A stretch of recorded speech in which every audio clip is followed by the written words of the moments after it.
I love songs, I love music. I think it's one of the best things that humans have ever created.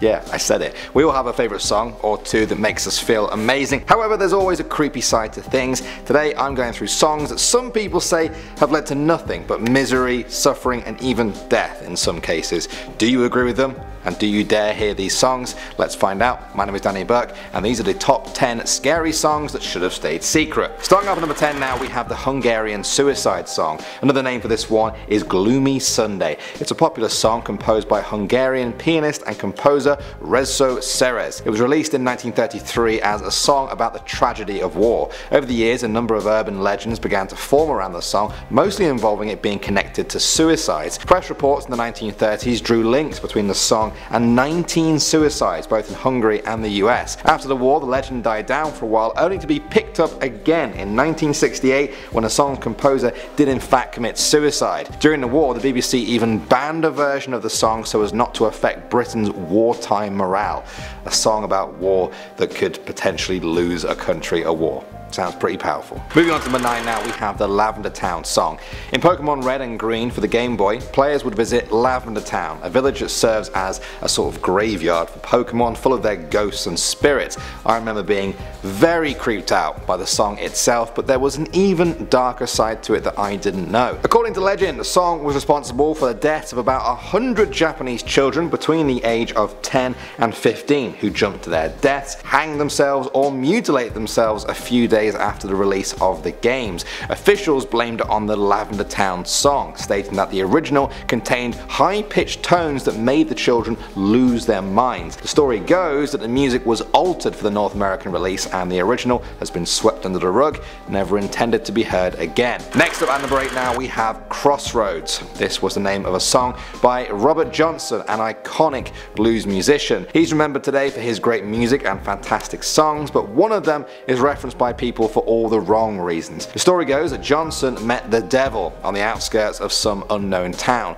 They got talking and eventually the devil made him an offer. He told Johnson that in exchange for his soul he would make him the greatest blues musician the world had ever known. I'm sure you've all heard these devil stories though before. They never end well, do they? And Johnson was no different. Johnson gained a lot of success, especially with his song Crossroads, but he died tragically at the age of 27 at, you guessed it, some crossroads. Ever since then, people have said the song is cursed. People have attributed covers done by Lynyrd Skynyrd, the Allman Brothers and Eric Clapton as a reason for tragedies in their lives. Coming at number 7 now, we have I Feel Fantastic. This is a video first uploaded by a channel called Creepy Blog in 2009. In the years since then, the video has racked up 14 million views and the channel has uploaded nothing else. It features a female mannequin singing a song about being fantastic while trippy electronic music plays in the background. Then the singing just stops and we see the mannequin lying on the floor in a different outfit before returning to the original position.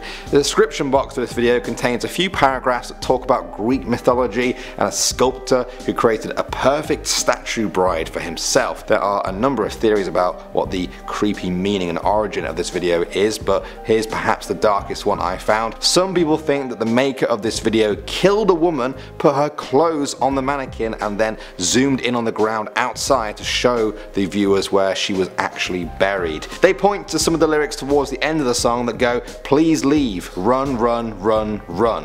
All of this led people to believe that he had killed a woman named Tara who had failed to live up to his standard of perfection. He had then constructed this strange robot mannequin in her image, dressed it in her clothes and programmed it to sing to him, perhaps as a first step to bringing her back from the dead. Next up at number 6 now, we have Threnody for the victims of Hiroshima. This is a classical piece written by Polish composer Krzysztof Penderecki. He dedicated this song to the residents of Hiroshima, killed and injured by the first ever wartime use of an atomic weapon. Many critics praised it when it was released in 1961 and it's since been used in a number of different movies. In certain corners of the internet though, you can find people swearing this song does something to them, that it sends chills down their spine, that they can only listen to it for a few seconds before the soaring strings and the thoughts of nuclear war leave them reaching for the pause button. Now of course, This isn't everyone's reaction, but it's had enough of an impact on people that it regularly comes up in conversations about disturbing compositions. Moving on to number 5 now, we have Ghost Tape number 10.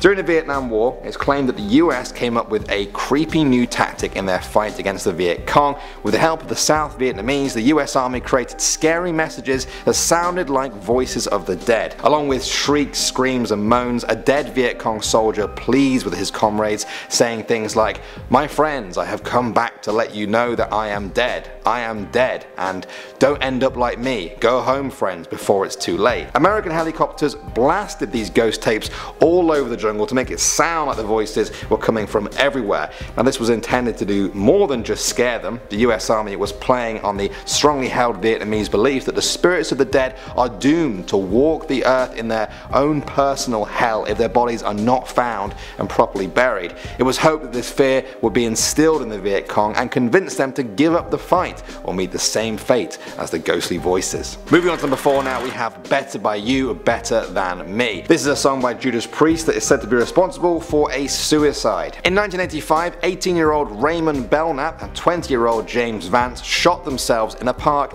after listening to Stained Glass, an album by Judas Priest. Raymond died, but James lived on, disfigured for another 3 years. The parents of the boys became convinced that the album they were listening to was to blame, and not just the whole album either, one song in particular, Better by You, Better Than Me. They said not only were the lyrics to the song disturbing, but they contained a subliminal message. Subliminal messages that told James and Raymond to kill themselves. They believed this so much that they actually tried to sue Judas Priest to the tune of $6.2 million. The court case failed, but James himself backed up his parents. After surviving the suicide attempt, he said, "All of a sudden we got a suicide message and we got tired of life. I believe that alcohol and heavy metal music such as Judas Priest led us to be mesmerized." This naturally sparked a huge debate.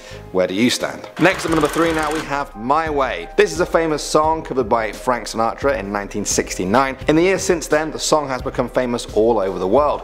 One of those places is the Philippines, where it has been adopted into karaoke repertoires across the country. Then deaths began to happen. In the early 2000s, 6 incidents were linked to people singing that exact song in karaoke bars. In May 2007, a 29-year-old karaoke singer of My Way was shot dead at a bar as he was singing it. The murderer was the bar's security guard, who, and I can't believe I'm saying this, had complained that the man's rendition was off key. When he refused to stop singing, the guard pulled out his gun and just shot him dead. This was clearly an extreme reaction, but the mentality of this has spread throughout the Philippines. The song has been removed from many karaoke machines after complaints of out-of-tune renditions resulted in fights and even deaths. A number of songs have resulted in fights, but only My Way seems to bring about the deaths. One analyst said it's because the lyrics evoke feelings of pride and arrogance in a singer, as if you're somebody when you're really nobody. It covers up failures, and that's why it leads to fights. What a weird one. Moving on to number 2 now, we have Disaster Piece. This is a song by Slipknot that was blamed for the murder of Terry Ray Taylor. 16-year-old Amber Rose Riley and 22-year-old Jason Lema Harris brutally murdered him by slitting his throat and stabbing him more than 20 times. They lured Terry to Perris Hill in San Bernardino. They sat beneath a tree while listening to the Slipknot album. While they were listening, Riley signaled for her boyfriend to stab Taylor. After the murder, they kept listening to the same album. Police investigators interrogated the pair about the murder.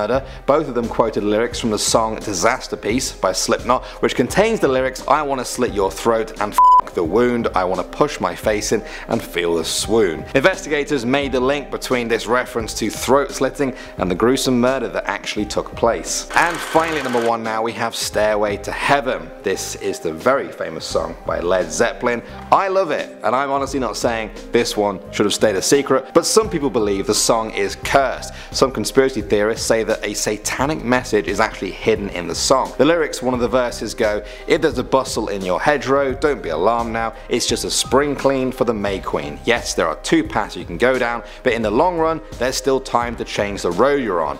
But backwards, it's a different story. Take a listen.